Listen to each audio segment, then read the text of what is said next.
and we're back at it with the Gamer Time. Alright, so, welcome back to another review. This time we're taking a look at the SMSL SP400 amplifier. So this particular amp's got a bunch of cool features and capabilities to it. It's got single-ended, balanced, a remote control, and a big old screen to show you all the good stuff you're doing with it. Now I gotta say before we begin, Apos Audio did send this unit out to me, but they have not placed any restrictions on what I have to say. All my thoughts are completely my own, and nobody has any influence towards them. Now with that out of the way, let's begin. So let's start off with the contents. There's not much going on here, it's just the...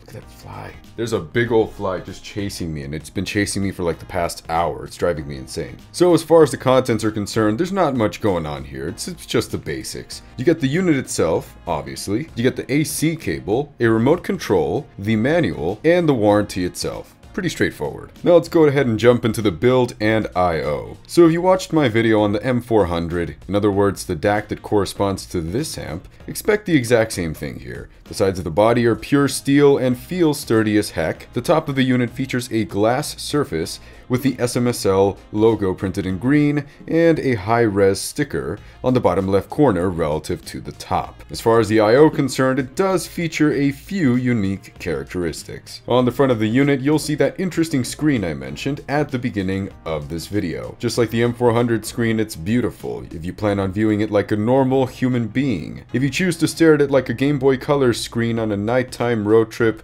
you'll definitely notice a bit of pixelation. You'll also see the SMSL logo, a 4-pin balanced out, a 1/4" single-ended out, and the mediocre feeling knob. There is one thing I should mention about this particular knob though. If you turn the knob when the unit is on, the device emits a clicking sound that is just so satisfying to hear. In fact, go ahead and take a listen.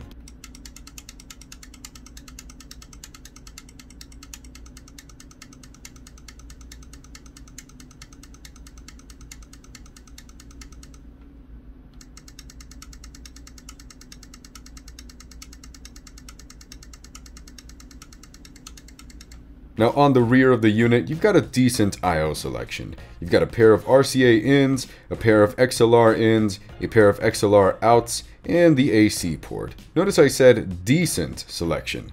You notice something off? Yep, there are no RCA outs on this device. I gotta say, I am a bit surprised about that. I learned this the hard way when I wanted to try the M400 and SP400 combo at my living room setup. And yes, I know the JBL LSR30Xs have XLR ins, but I don't own an XLR to XLR cable that long, so I just gave up and set it up at my computer setup instead.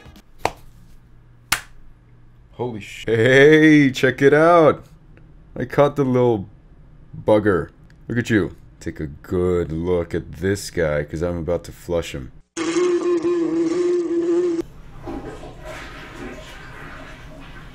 That fly was way too fat for its own good. That's why I caught it so easily. Speaking of fat, this amp is fat with features. Now, most of the time, the amp is not really the feature-dense part of the audio chain. However, the SP400 is a huge exception to that. So the display is pretty straightforward. It shows you 3 things: the input, either balanced or single-ended, the gain level, and the volume level. If you access the settings, you'll see a total of 5 different items to choose from. The input lets you select between balanced and single-ended inputs. Gain lets you toggle between 3 levels of intensity. The volume goes from 0 to 99. I'd suggest starting out with setting your DAC's volume to near its maximum, then adjusting the amp's output. Now for reference sake, I tested out the HD600s through single-ended. With the DAC set to 69 because nice, and gain set to 1, I drove the HD600 at 69 too. Haha. At gain 2, I got them to the same loudness at volume 66. At gain 3, I matched that loudness at volume 63. Now to compare single-ended to balanced, I bust out the Hi-Fiman Arias. With the DAC kept to 69 on single-ended, at gain 1, I ran the Arias at volume 82. On gain 2, I matched their volume at 78, and at gain 3, I matched their volume at 74. Now for balanced, with the DAC still at 69 on gain 1,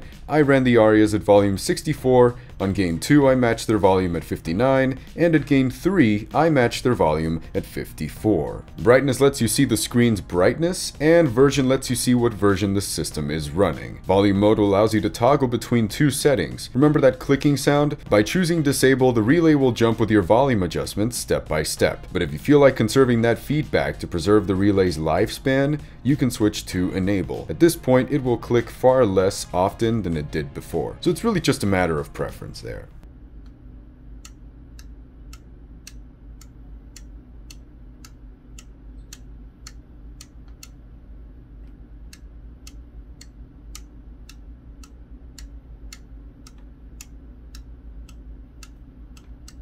Now let's talk about sound quality in general here. Throughout my time utilizing this amp, and believe me, and sorry Apos, but I kept this thing for quite some time, just because I was busy and, well, I happened to be using it on the side during my few moments of free time. So throughout my time utilizing this amp, it's been absolutely clear and free from any sort of distortion, popping, or strange artifacts. But of course, that's how it should be. For comparison's sake, I tried running the Arias through both single-ended and balance modes to see if there were any sort of deficiencies or weaknesses that popped out when using one over the other. Thankfully, you're free to pick your poison guilt-free. Well, except that which is placed on you by the audiophile community. Wink wink. Now I would like to mention that while I kept the DAC sound at around 69 for the memes, I'd advise getting it closer to that 80 max. It really brings out a little extra liveness in the sound, where even if you're bumping up the volume on the amplifier, and yes, it can go way higher than 60 or 70, it's just not the same. There's a difference in sound quality when you get the DAC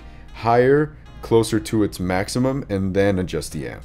So to conclude, and to drink my monster,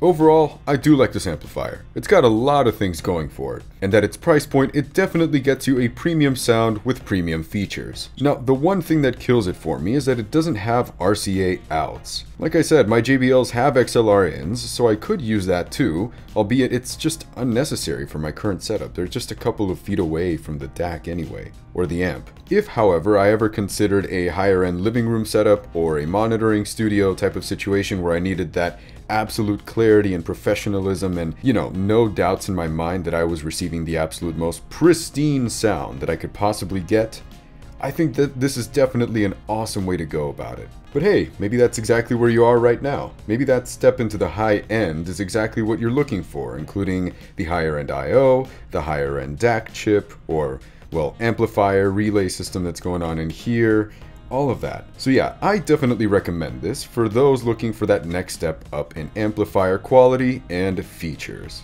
Well, I definitely feel like this was a short one, but thank you very much for sticking by with me. You know how it is. You got the links down below to buy this or the DAC or any other recommendations I have from Apos Audio or anywhere else. And choosing those links helps out the channel, so thank you very much for that. Yeah, that's going to go ahead and do it. I'm going to leave you there. And thank you very much for watching. I will see you in the next video.